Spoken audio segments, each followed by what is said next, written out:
Support for the Idaho Matters podcast is brought to you in part by University of Idaho, Idaho's only Carnegie R1 classified research university. Our Carnegie R1 designation recognizes the discoveries we make that help our forests thrive. It means we're creating more doctors and doing real research to strengthen cybersecurity for Idaho businesses, our energy sector, and every Idahoan.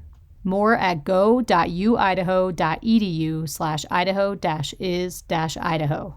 How's everybody doing? You guys all right? Boise State Public Radio and Duck Club Entertainment present the Charlie Hunter Trio. Charlie Hunter, ladies and gentlemen. Wednesday, March 18th at the Shrine Social Club in Boise. Blending jazz, funk, blues, and rock. Hunter is a guitarist, producer, and bandleader who will present his unique finger-picking technique on custom hybrid guitars. Tickets are available now at theduckclub.com.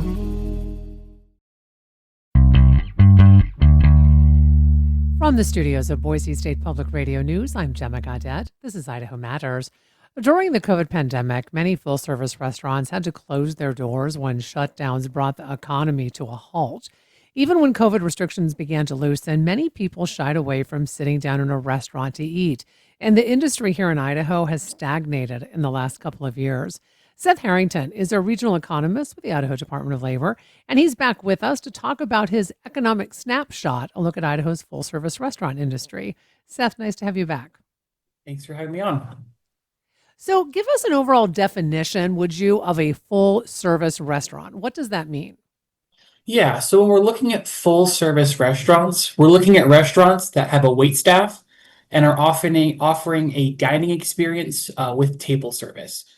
So comparing that to something like a limited service restaurant, those would be restaurants where customers might bus their own table or maybe have a drive-through. Those are more like fast food or fast casual establishments. We're looking at ones that have wait staff, table service, generally a more premium dining experience. So how big of an impact do restaurants have on Idaho's economy in terms of money and jobs? They have a pretty substantial impact. According to the National Restaurant Association, in 2025, Idaho's full-service restaurants provided over $2.7 billion in direct economic output. And they also employed more than 28,000 people here in the state, which is about 3% of Idaho's overall employment.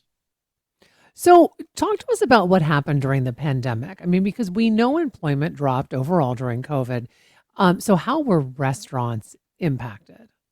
Yeah, like you mentioned, like many industries, the restaurant and really the hospitality sector overall saw some pretty substantial employment declines, specifically from 2019 to 2020 here in our state. The hospitality industry was really under a lot of pressure during the pandemic as almost all your customers are required to be in person, and there are also very few opportunities for remote work in those industries. That really caused full service restaurant employment to decline 14% in Idaho from 2019 to 2020. However, once the pandemic subsided, there really was a surge in demand for travel and social activities. And so we have seen that recovery happen pretty substantially as well. Okay, but let's talk about this part of your research, because you found that the industry really stagnated in 2023 and 24. So by how much, and do we know why that happened? Yeah, I mean, there was really almost no growth and really no decline. It was essentially flat from 2023 to 2024. It's less obvious to us than the COVID pandemic. We have a couple factors that we think are at play here. Primarily, the restaurant industry has an above average quit rate, so attracting and retaining workers can be a challenge. Additionally, we have a very active labor market. We have, especially coming out of the pandemic, we've had a really, really robust labor market, which increases competition for workers. And we think there's also likely some employment normalization happening from the post-pandemic surge. So like I was mentioning before, coming out of the pandemic, people were really excited again to go out, travel and go to restaurants and spend time in hotels. And so we saw a really large surge coming out of the pandemic for those industries. And this could just be some normalization that now that there's been significant kind of some time to cool, that there's some declining demand in some of those industries. Can we talk a little bit about wages? I mean, historically, restaurant wages have been lower than Idaho's average wage. So how have they done over the last decade? Yeah, that's true. Restaurant industry wages are lower than Idaho's overall average wage. However, wage growth over the past decade for restaurants and full service restaurants has actually outpaced Idaho's average wage. So these full service restaurants average wage has grown 68% from 2014 to 2024, where the overall average wage has grown 57%. And that's true for many of our lower, our tend to be lower wage occupations, those in hospitality and retail. They tend to, their wage growth has tended to be larger than the average. And let's talk about the fact, though, that a lot of people employed in the restaurant industry work part time. So, how does that impact the industry? That's a great point. That is a very important factor. Unfortunately, we really don't have part-time data for full-service restaurants specifically. However, on the national level, the Bureau of Labor Statistics runs a current population survey that in 2024 estimated 37% of service occupations, those working in those occupations were employed part-time. So and service occupations had the highest share of part-time employment for any occupational group on that national level. So while we really can't get exact numbers for full service restaurants on the state level, it's pretty reasonable to assume a significant amount of those employed in the restaurant industry here in our state are working part-time, as is the case on the national level. Okay, so here's my other question then, because I think all of this information might feel a bit counterintuitive when it seems like every single day we hear about a new restaurant opening, in particular in the Treasure Valley. So how can we see this stagnant growth, right? But especially in 23 and 24, when we see restaurants opening constantly, it feels like. Yeah, I think that's currently a pretty large challenge for the industry. Idaho's population and restaurant establishment numbers are both outpacing national levels. So we're seeing our population growth and these restaurants growing faster than the nation. I really think it comes down to really hiring and retaining employees. I think is really going to be a big challenge and a big factor kind of in the future success of the industry. And so I really think it comes down to a labor problem where there's just there's a lot of demand for these workers, and I don't think there's a lot of supply right now.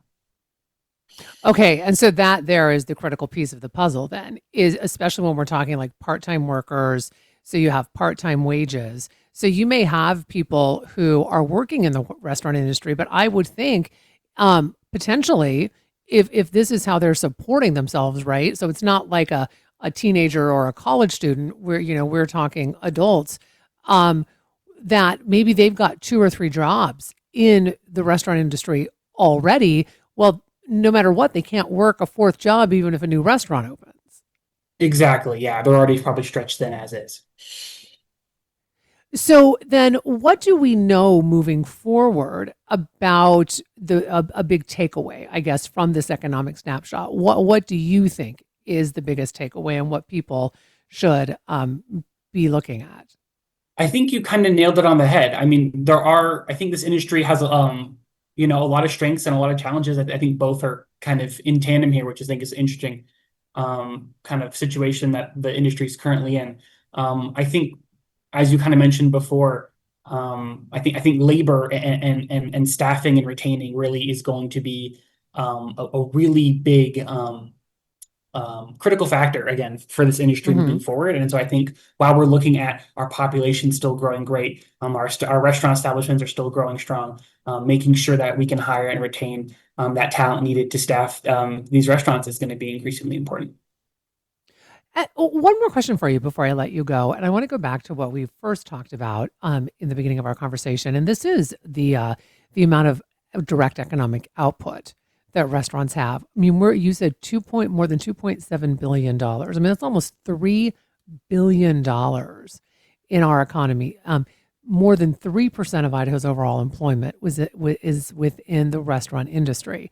I would assume that the more people that continue to move here, we're going to see more restaurants. This is a decent part of our economy. So again, what should we be taking away from, the economics of this, if that makes sense? I think people just need to understand, I guess, yeah, I think how large, and that's not just, this is that 2.7 billion is just full service. That's not even accounting for fast casual or fast food. Wow. So it's really a substantial, hospitality in general really is a large part of our economy. I don't think maybe it's talked about as much as it should be. And so I think people, hopefully, snapshots like this kind of open people's eyes maybe to how large some sectors of our economy really are. Yeah. Well, I appreciate you coming on and talking more about this. We've been speaking with Seth Harrington.